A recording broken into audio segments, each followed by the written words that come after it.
ഇവിടെയൊക്കെ ഗ്യാസിൻ്റെ അടുപ്പ് വെച്ചെടുക്കും. അപ്പോൾ കുറ്റി ഇതിന് ചൂട്ടേക്ക് പോകണില്ല. ഈ തിണ്ടുള്ളതുകൊണ്ട് ഈ തിണ്ട് കാരണം ഗ്യാസ് കുറ്റി ഉള്ളിൽ പോകില്ല. അപ്പോൾ അത് കട്ട് ചെയ്താണ്ട് നേരെ ഉള്ളിലേക്കാണ്ട് കയറ്റി കൊടുക്കാം. അതുകൊണ്ട് പോകില്ല. അപ്പോൾ അടി കട്ട് ചെയ്താണ്ട് ഉള്ളിലേക്ക് കയറ്റി കൊടുക്കണം. എന്നിട്ട് ഇവിടെ ഓടിച്ചിട്ട് കൊടുക്കണം. ഗ്യാസ് അടുപ്പ് ഇങ്ങോട്ട് മാറ്റി കൊടുക്കണം. കുറ്റിക്കുള്ള സ്പേസ് ഉണ്ടാക്കി ഇനി ഗ്യാസ് ഇങ്ങോട്ട് മാറ്റിയെടുക്കാം.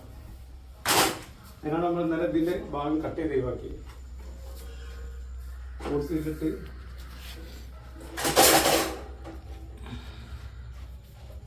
ഗ്യാസും കുറ്റി നേരെ ഉള്ളിൽ ഇതാ അങ്ങനെ നീറ്റാക്കുക.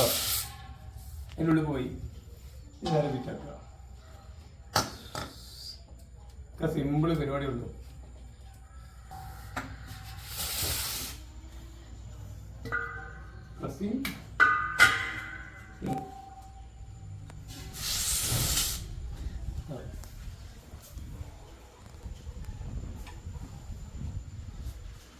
ഓക്കെ, അതിനുള്ളിലാക്കി കൊടുത്ത് കട്ട് ചെയ്ത് അതിനുള്ളിലാക്കിയാണ്ട് ഗ്യാസ് കൂട്ടിയിട്ട് പുറത്തേക്ക് വെച്ച് ഈ സാധനം കട്ട് ചെയ്തെത്താണ്ട് റെഡിയാക്കി. അപ്പം വർക്ക് ഇഷ്ടപ്പെട്ട സപ്പോർട്ട് ചെയ്യാം.